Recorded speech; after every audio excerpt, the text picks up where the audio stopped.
Eduardo e Luciano, sejam muito bem-vindos. Bom dia a todos. Bom dia. Estamos aqui num papo polêmico hoje, né? Que o tema é Criadores em Cena, como vender uma história sem vender a alma. E aí? Vamos lá. Queria começar com você logo, Eduardo. Eduardo, você é diretor criativo. Eu sou italiano, eu venho de um país onde foi pioneiro mais ou menos em criar game shows, formatos audiovisuais, formatos de TV. Eu queria saber, você chegou a beber de fontes italianas também para trazer formatos aqui? Bom dia a todos. Obrigado aí pela presença de vocês nessa manhã de quinta-feira aqui. A nossa ideia aqui é bater um papo sobre esse universo da criação. Eu tenho aí uma experiência de 22 anos no mercado de criação de formatos originais e desenvolvimento e adaptação de formatos importados. Então, eu trabalhei durante 9 anos aí na Endemol como VP de criação, trazendo alguns formatos. Muitas das coisas que vocês assistiram aí tem um dedinho meu. Então, te agradeço por estar no mercado tão forte, que tem tanto a nos ensinar do ponto de vista de criação, né? Eu acho que aqui no Brasil, e aí eu quero fazer uma análise bem próxima da minha experiência dentro de uma mídia mais tradicional, que é uma mídia televisiva, que são os streamings, como a gente pode fazer uma analogia também com o mercado da influência, dos meios digitais, né? Então, acho que esse é um lugar bem interessante para a gente fazer o que do meio audiovisual mais tradicional a gente consegue se inspirar para trazer um pensamento mais executivo e mais da economia criativa, né? Então, vai ser bem bom esse papo. E sim, de fato, o mercado italiano, o mercado europeu em si está anos-luz na frente do mercado brasileiro, que é um mercado em expansão e desenvolvimento,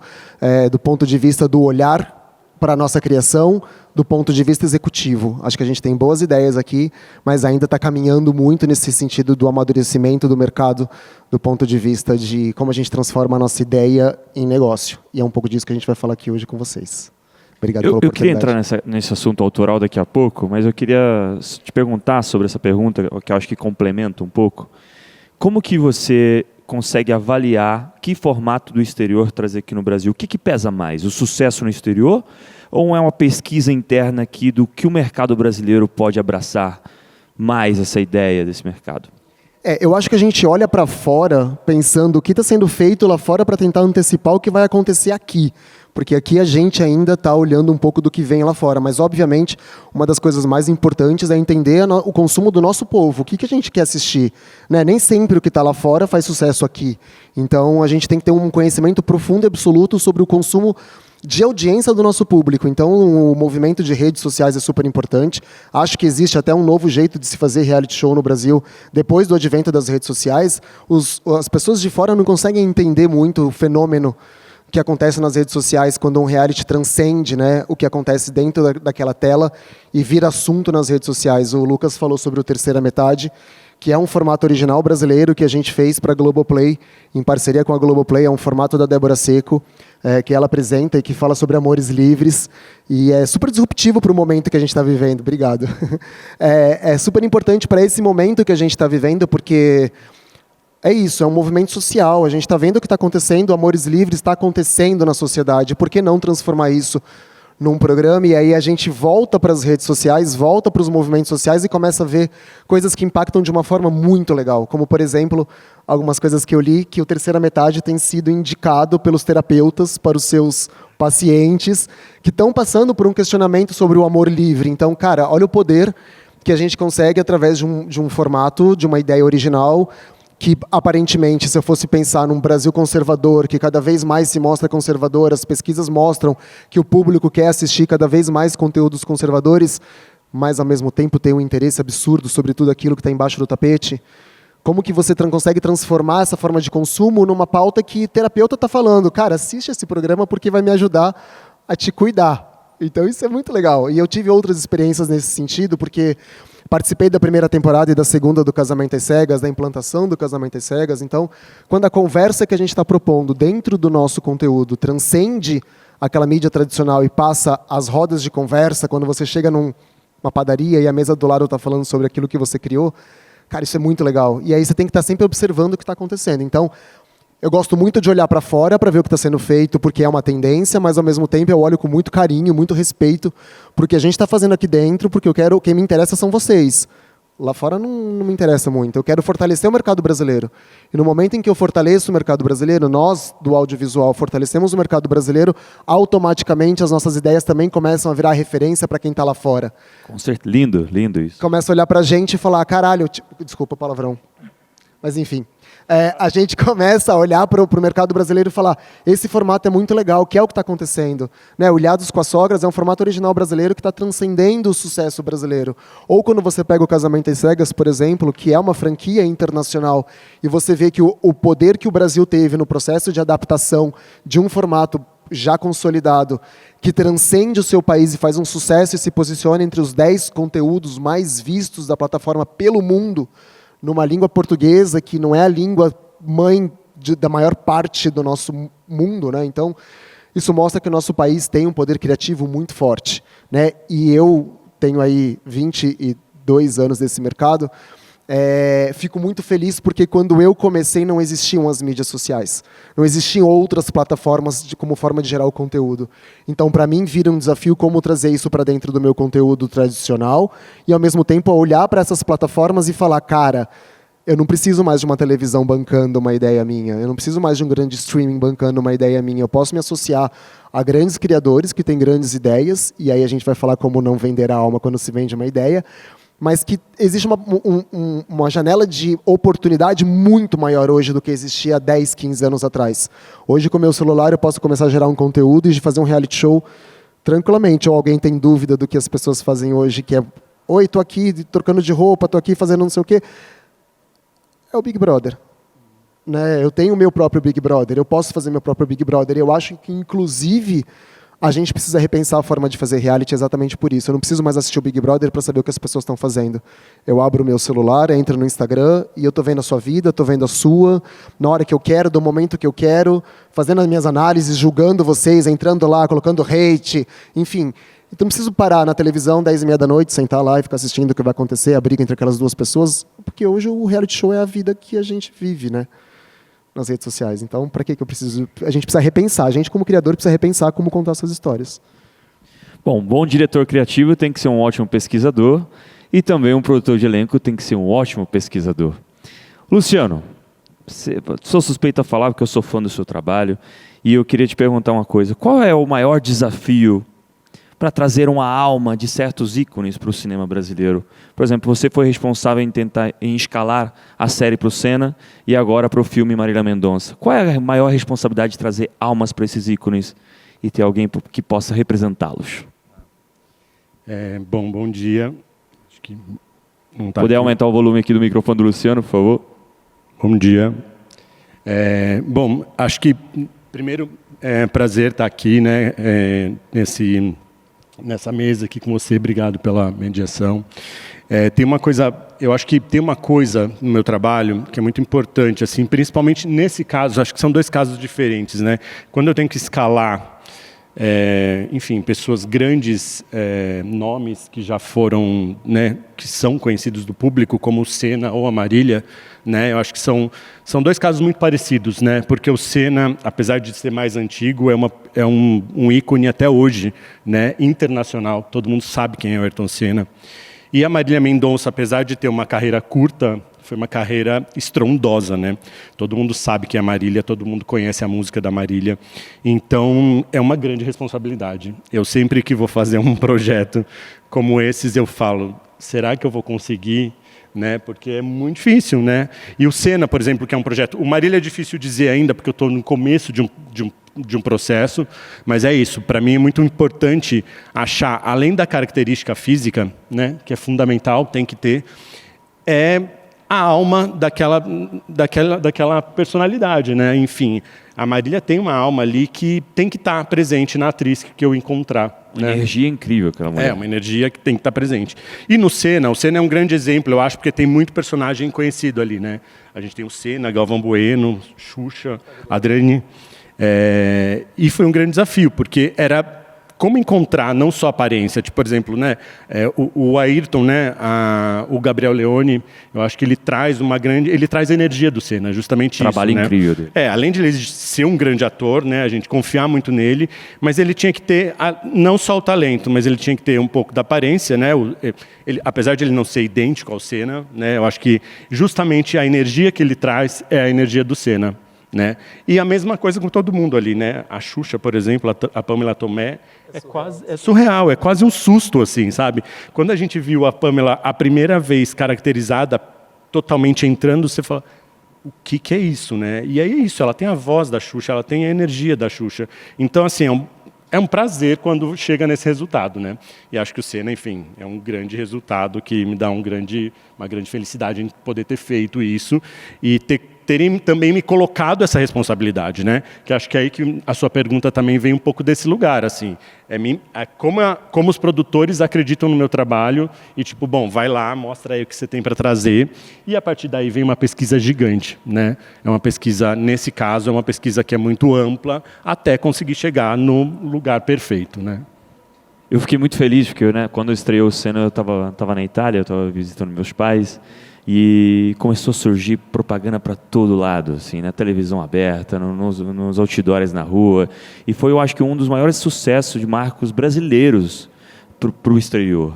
E eu estou muito feliz que você tenha feito isso, porque eu acho que o Gabriel Leone realmente imprimiu muito bem o Senna. E boa sorte com a Marília, né, que agora está aí, né? Bom, Eduardo, você teve um sucesso que ganhou um Emmy, que é A Ponte.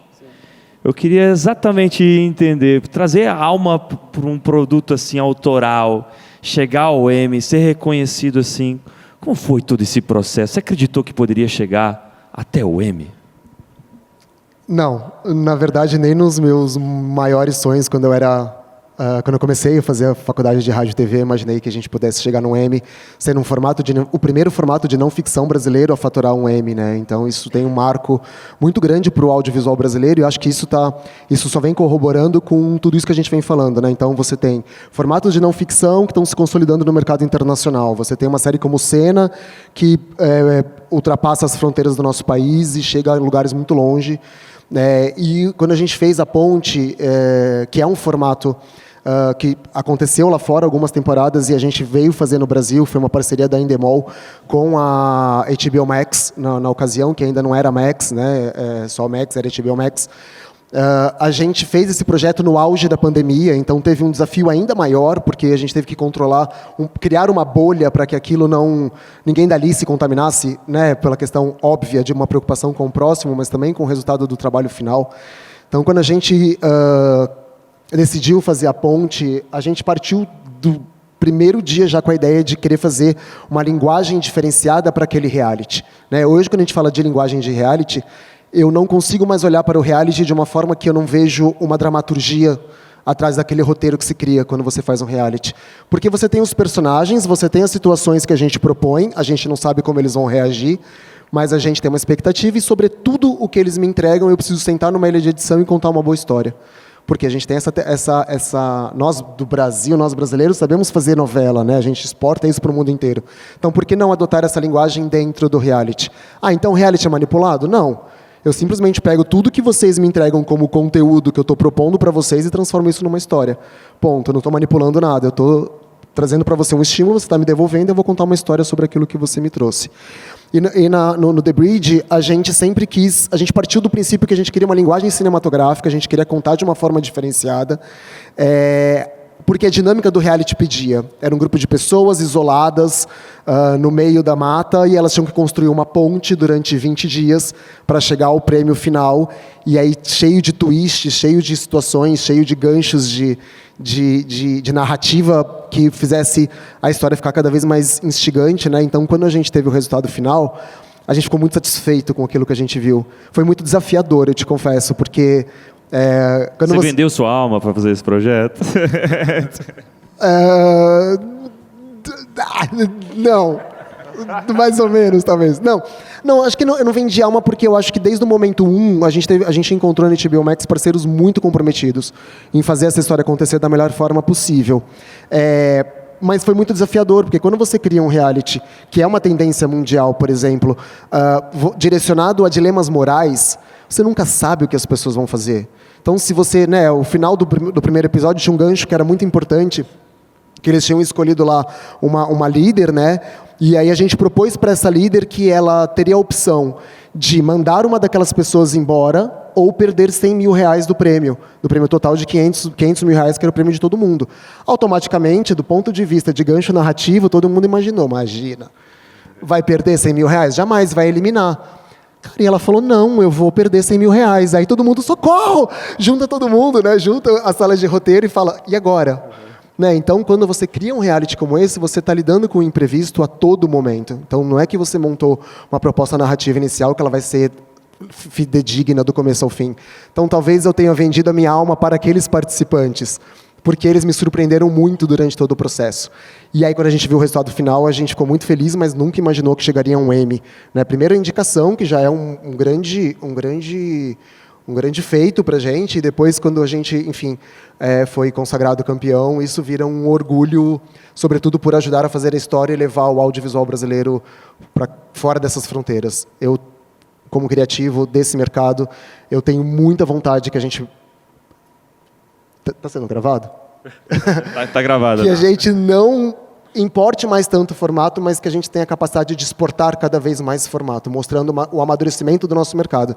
Mas, para isso, a gente precisa falar de executivo, a gente precisa falar do negócio, né? A gente precisa falar sobre como você não pode vender a sua ideia a preço de banana, você não pode vender a sua alma a preço de nada, e o nosso mercado ainda não está nesse lugar desse amadurecimento, de como a gente faz para sentar numa mesa e falar, a minha ideia custa tanto, você quer pagar? Porque hoje parte do nosso mercado enxerga como é melhor você ter um trabalho executado do que você ter um projeto na prateleira. Então, vamos fazer aí, e eu te pago o custo de produção e o custo daquela ideia... Vamos ver como fica. Então, a gente precisa, é urgente a gente sentar e começar a falar sobre como a gente vende. Hoje, desculpa só pegar esse gancho, mas hoje, quando a gente vai vender uma ideia, a gente tem alguns caminhos para isso. Então, eu penso, cara, como a gente faz no audiovisual? Eu crio um formato, eu orço esse formato com tudo que ele contempla, do ponto de vista executivo. Então, o que eu preciso fazer para aquele formato acontecer? Tem tanto de cachê de profissional, tem tanto de cenografia, tem tanto de estrutura, tem tanto de não sei o quê, chega no valor final.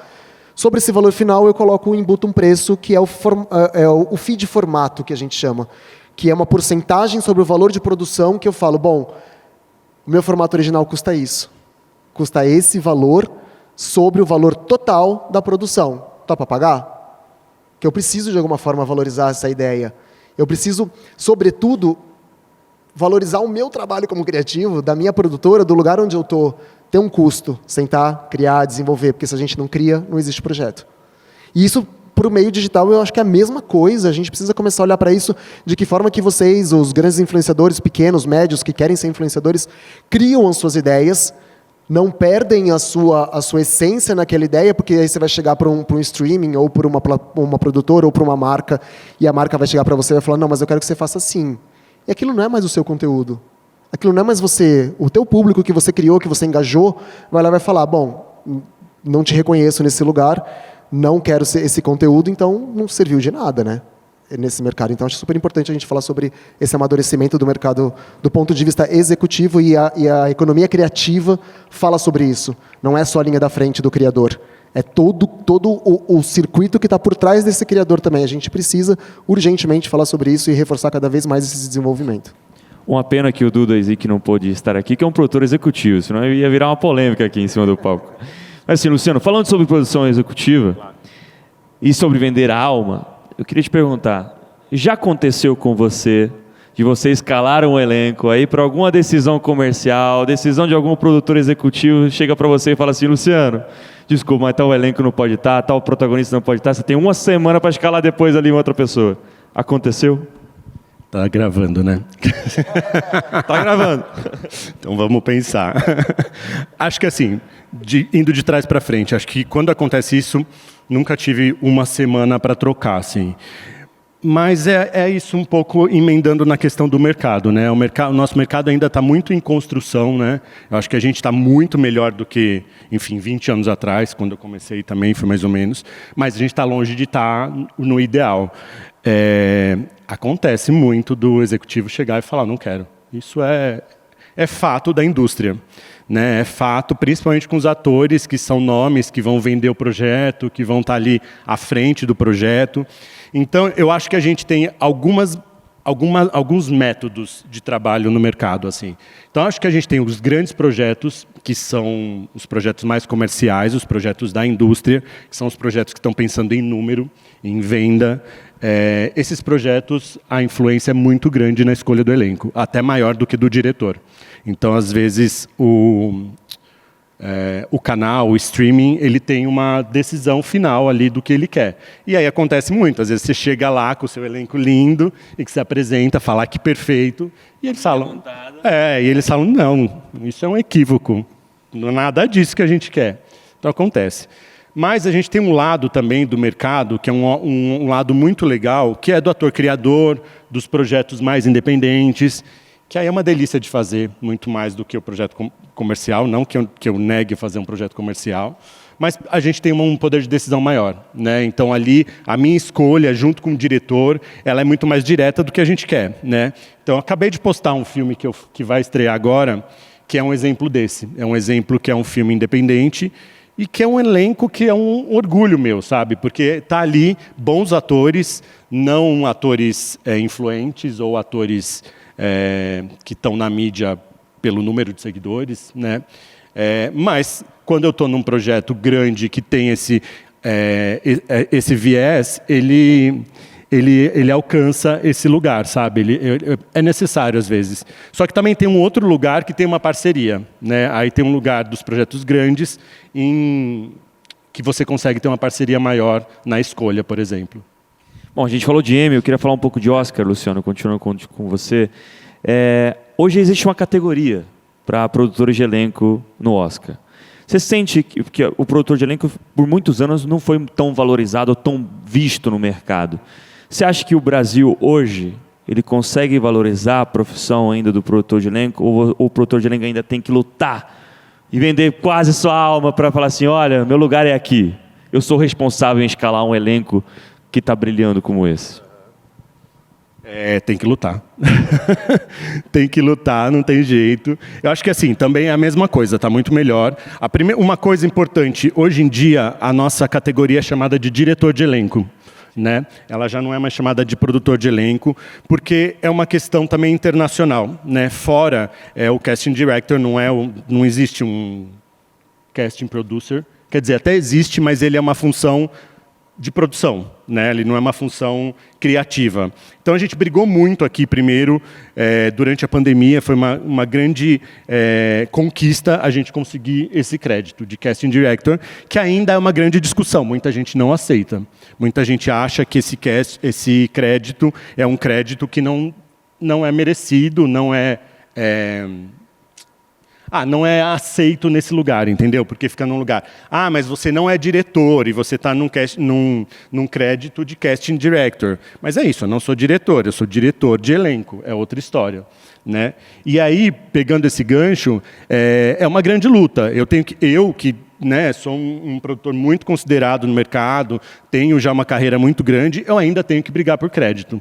E se eu não brigo, o meu crédito é esquecido. Entendeu? Se eu não brigo, não vou ter crédito, o crédito vai estar lá no final.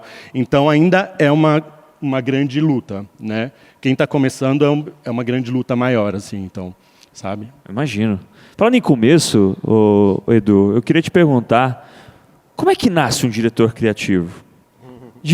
Qual que são os caminhos? Não existe a receita do bolo perfeita, claramente, mas de onde nasce? Cara, eu acho que o diretor criativo nasce da inquietude de querer fazer, sabe? Acho que vai muito para esse lugar, assim. Eu vou usar a minha experiência, né? Eu Eu sempre fui um cara que consumia televisão, assim. Eu acho super importante. Se eu faço televisão, eu preciso consumir televisão. Eu não posso não saber o que está acontecendo na televisão. E aí, nesse lugar, a minha inquietude de querer fazer acontecer, de querer fazer diferente, de querer colocar minha personalidade, me levou um pouco para buscar as oportunidades dentro desse universo. E aí, eu fiz um curso de produção executiva e gestão da televisão, exatamente para ter certeza que eu não queria ser produtor executivo, nem fazer gestão de televisão, porque eu queria ser um diretor criativo. Então, dentro disso, eu fui pelo caminho do conteúdo, de me firmar dentro de um estudo de roteiro, para chegar nesse lugar da criação e aí colocar as ideias em prática, né? Eu acho que vai um pouco desse lugar. Eu sinto uma inquietude latente dentro de querer fazer coisas. E aí eu acho que assim eu nasci como diretor criativo. Nesse lugar do querer fazer, do querer contar história, do querer engajar.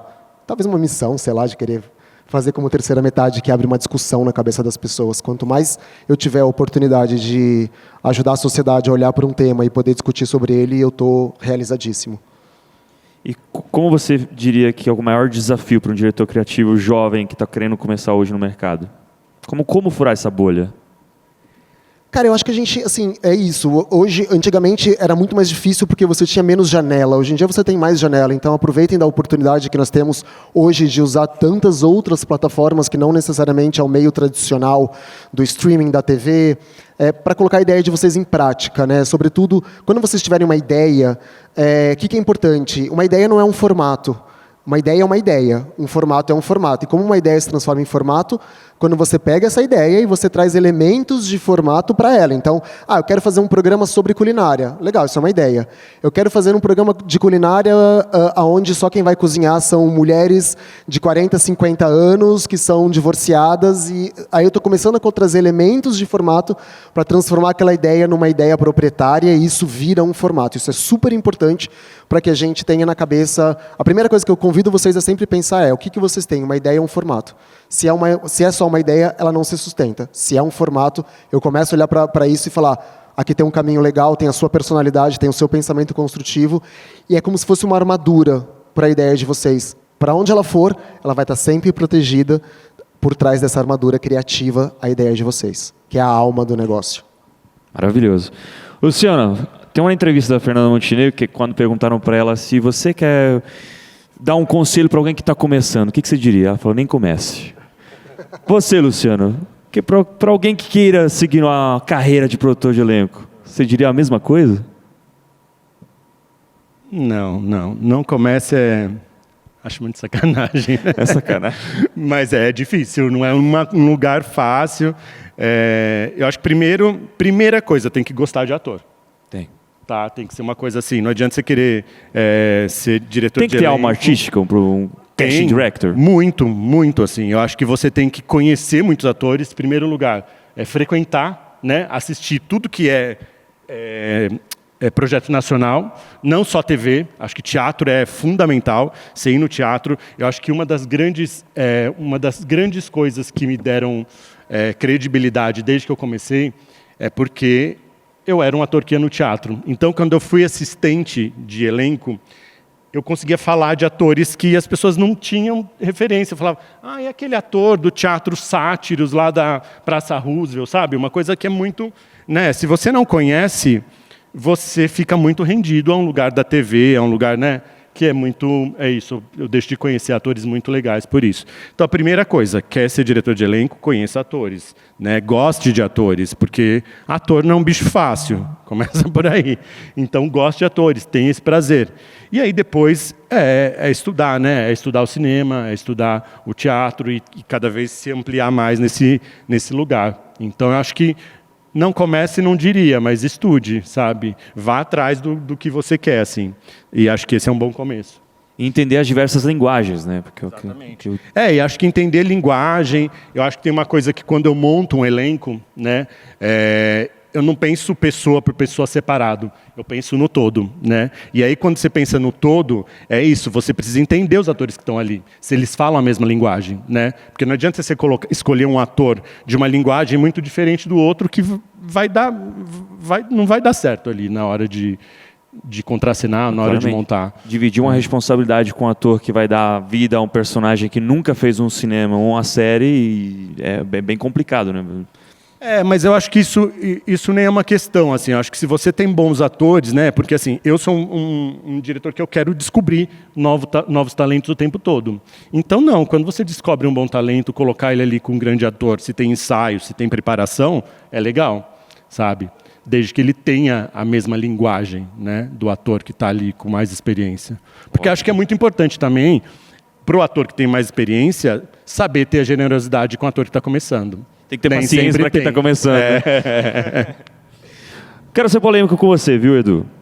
Edu, já aconteceu que você criou um formato ou trouxe um formato de fora e por alguma razão comercial, executiva, tiveram que fazer mudanças e você não queria perder a alma daquele projeto e você teve que fazer um jogo de cintura ali para tentar manter ainda um pouco da estrutura, da sua ideia, pelo menos? Cara, acho que eu vou te decepcionar um pouco na polêmica, porque na verdade não, porque quando a gente traz um formato de fora, quando alguém decide escolher por um formato que vem de fora, você não tem, é inegociável mexer na alma do projeto, né? Então você tem uma estrutura feita. Se eu estou trazendo de fora é porque se o cliente decide trazer de fora, se meu parceiro decide trazer de fora é porque ele quer aquilo. O que eu faço, e aí isso é inegociável, é trazer as características brasileiras para esse formato. E isso é essencial para trazer uma vida e aí sim deixar essa alma com um gostinho brasileiro. Então, eu digo que se a gente for fazer uma analogia, eu trago o corpo de fora e boto a alma brasileira. Acho que esse é o lugar que a gente não negocia, porque eu preciso que o público brasileiro assista aquilo e se identifique. Então, não dá para trazer um formato feito sei lá, por uma região que não tem fit com a cultura brasileira e falar, vou fazer igual aqui, o mesmo jeito, porque não vai fazer sucesso, né? A gente tem um jeito muito característico, a gente é muito proprietário do que a gente faz, a gente bate muito no peito das nossas coisas, né? Então, é isso, a gente traz o corpo de fora e coloca a alma brasileira para deixar com jeitinho, com a nossa cara. Gente, uma pena que nós chegamos ao fim do nosso papo. E eu tinha muitas outras perguntas aqui para fazer com vocês, mas, enfim, bom, espero que tenham um Influence Summit parte 2 com vocês. Muito obrigado, Luciano, muito obrigado, Edu, espero que tenham gostado. Chegamos ao fim desse tema e até já. Obrigado, gente. Obrigado.